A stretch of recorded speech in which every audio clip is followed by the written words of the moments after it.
Good morning, everybody. Hope everybody had a fantastic weekend. Happy Monday. Today, I just want to go over just a couple things in general. Number one, today's Columbus Day. Nice thing about Columbus Day, I got to work like a record-breaking time. There's hardly anybody out on the street, so kind of like something for you guys to think about. If you're unsure, should I go to work and all that stuff there? My thoughts are on holidays, the day before the holidays is kind of smart to go because sometimes you catch people at home that you can't catch during the regular work week. If they can't see you because of the holiday, such as today, Columbus Day, you can maybe set an appointment to go back and see them. At least you're able to catch them. As we know, people really are not even answering their phones or getting all those robo-dials like we get, all these solicitations for either a new home alarm, a safety alarm, an extended warranty, or the IRS is coming after you, or Social Security. So people are getting more neglectful to wanting to answer the phone. So my thoughts are try to call them. If not, you got to do the old drive-by. So to me, when you work during a holiday, it's much easier to hopefully catch somebody at home, number one. When you catch them at home, as I said a second ago, either you can see them then, show the importance, show how many people you've got to see, carry all the leads with you, carry 20, 30 of them to let them see a lot of other people want this information. It may give them a little nudge or a little push to want to see you then. You've also got less traffic. And another thing that I like to do on a day like today, as every other day I'm out on the road, is that people don't answer the phone, yet if they do answer the phone, you gotta sit and say, well, you sent this card in, and you run a chance of them saying, no, I changed my mind. So what a lot of agents are doing, and granted, people got cell phones, the home phones when I first started were they were more prevalent than people having cell phones now. A lot of seniors don't even have a cell phone. A house phone, they got just a cell. So what I'm going to recommend you to do, if you're out driving around, you're just tired of driving, there's a lot of traffic or whatever, call up and say, hello, is Jimmy home? They're going to look at you on the phone and say, there's no Jimmy that lives here. And you're going to say, I'm sorry, goodbye. Now, you got a 50-50 chance to answer that phone and they were at home. So my thoughts are drive by their house. If they're home, go to the door, hello, how you doing?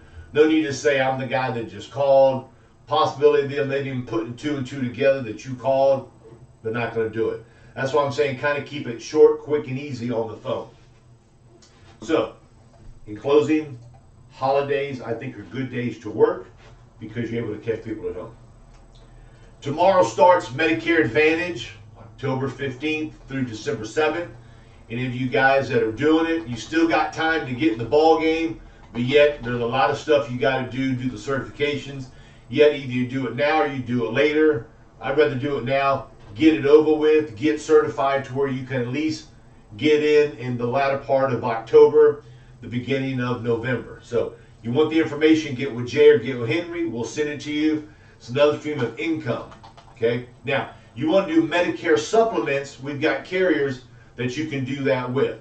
If you say, Joe, United Healthcare is very strong in my area, you got to do the certifications to where you have the ability and the opportunity to sell their Medicare supplements. Two more things. Last week I got a lot of phone calls from agents saying, Joe, the clients have NSF, they're not paying their bill, I don't know what I'm doing wrong. And the agents that I spoke to, some are rookies and some have been in the business for a while. What happens is that you forget what you're there for.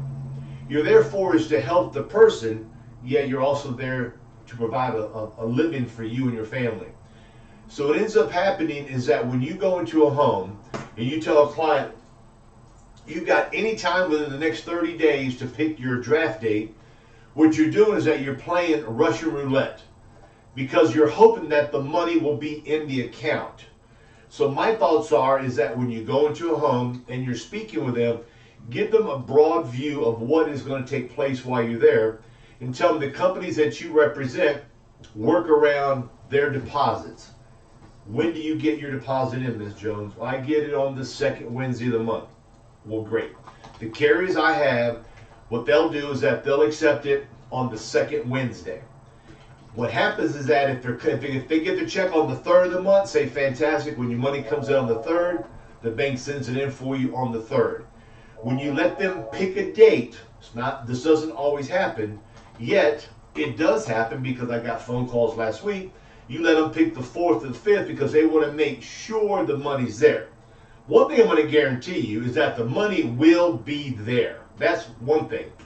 What I'm going to tell you is that I can't guarantee you that their money will be there if you let them pick the 4th or the 5th because that's what they want. So instead of giving them that opportunity to do that, my thought is to tell them, let me share with you how our program works. You find out it already comes out on the 3rd.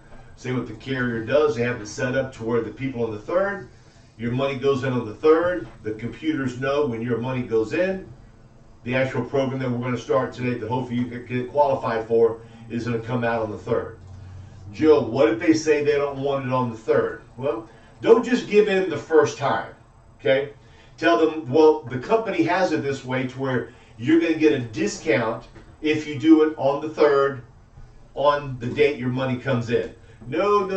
I want to make sure the money's there. Say, hold on a minute. Let me check and see if I got a carrier that will allow me to do that. Look through your book. You felt you've already tried. They don't want to do it. You feel you may not make a sale. Oh, yep. I've got one carrier that'll let you do it on the 4th. Then move forward. Now, last thing here. We're in the month of October. You got income tax season coming now. Everybody that works and does what we do, either you do a Schedule C or you do an LLC, you do a subchapter S, depending on what you want to do. Get with the CPA or some person that does bookkeeping to help you out to where you get all the proper write-offs because it is there for you to use, okay? The government says we're going to give you a profit or loss for your business. And the beauty about you having the expenses is that you pay less income taxes. And what a lot of people don't realize is that you can deduct, there's a list you can get, it's called the Schedule C. Right on the top here, I got some little chicken scratch notes on here. Schedule C that you can go download, print it off. And what I'm going to recommend everybody to do is that when you do have expenses, either you put them into an envelope every month, or put them into your day timer. Years ago, I used to go and put them in my day timer so I knew exactly when I went to CVS, when I went to Home Depot to buy something, whenever I went, no matter where it was, I wrote it on there, and then I attached the receipt to my day timer. So at the end of the quarter, I did it quarterly, I do something to where it's not overwhelming at the end of the year, have everything listed to give to my CPA. Now, you can write off any type of advertising you want to do. So if you want to advertise in your son's school, your daughter's swimming team, and you're advertising your business, that is considered a write-off, a taxable write-off to save you on taxes and hopefully in return make you some money. You can write your car off, your automobile, your car, your truck, whatever you drive. This year is 58 cents per mile that you can write off. If you have any people that do contract work for you, somebody who's like an appointment setter for you, somebody who does things for you not on a regular basis, you can write them down as contract work, temporary work, pay them, you don't have to worry about taxes.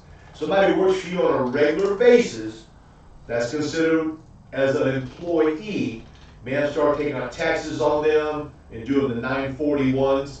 Get with your CPA, bookkeeper, whoever takes care of your stuff, who can guide you on what's the better way for you to do that there. To write your CPA off. Your bookkeeper, they charge you $300 a year, $400 a year, whatever they may charge you, you got to pay. Yet government says, Joe, since you're doing the Schedule C, we're going to let you write that off. Any type of office expenses you have, a printer, an iPad, paper, pens, pencils, whatever you use, keep the receipts, lowers your adjusted gross income, you pay less taxes. SEP, an IRA, some type of simplified employee program, you can put that money away, defer it away to when you get older. It's also a tax write-off for you. You pay less income taxes. I like to have revenue. Revenue is what keeps us going. Yeah, when you start making decent money, you want to have expenses to where you don't have to pay all of that income tax in, which that kind of hurts. Okay, meals. If you're having a meal with a client, you can write off 50% of that there. Okay, there's the instructions and rules you got to follow. And then again, if you have an employee. So my thoughts are, save your receipts. If you're unsure whether it's a write-off or not, get with your tax professional who can sit and ask him or her and say, can I write this off? They're going to tell you yes, no, what is this for? Boom, boom, boom. What I know you cannot write off is your dry cleaning, because you got to go to the dry cleaner anyway. Now, if we wore a uniform to work and you took it to be cleaned, as far as I know, you can write that off. Yet when it comes to what we wear, you gotta suck it up and either wash and wear it or send it to cleaners, and you gotta pay for it. So leads, no matter if you buy a paper lead, a Facebook lead, a phone lead, a data book lead, anything you buy lead related is a write-off. And a lot of agents look at a lead as a cost to doing business. I look at it as that, and also as an opportunity to make money. When you look at a lead that costs you 30, 32, 34, 36, whatever the lead is, and you look at it as that type of an expense, what it does, it kind of messes with your brain. And what you're doing, you go in the door saying, this paper here I've got in my hand cost me $34, $36, and it takes away from your thought process on how you want to do to get into a house. So look at a lead as an opportunity, look at it as a write-off. It's the cost of doing business. Or if you don't want to spend that much money for a lead, start asking for referrals and knocking on the houses next door. So with that said, guys, got daylight savings time coming on November 2nd. You only got a couple, 3 more weeks before you can still be working late. Last night at the house, it was already dark at 7 o'clock. So the longer you wait, less and less time to knock on those doors a little bit later. When the daylight savings time does come and you do have an appointment at nighttime, make sure you ask them to please leave their light on. Kind of ask them to describe the house they have, to describe what type of car will be in the driveway, to it be easier for you to see. And just be careful and be safe when you're out at nighttime. With that said, guys, I appreciate your hard work. We'll see you on the next call Thursday. If you need anything, give us a call. Medicare, Medicare Advantage, get with Henry or Jay. Let's crank it up to get another stream of income. And as always, we appreciate your hard work. Make it a great day and safe one as well. Thank you, guys. Bye-bye.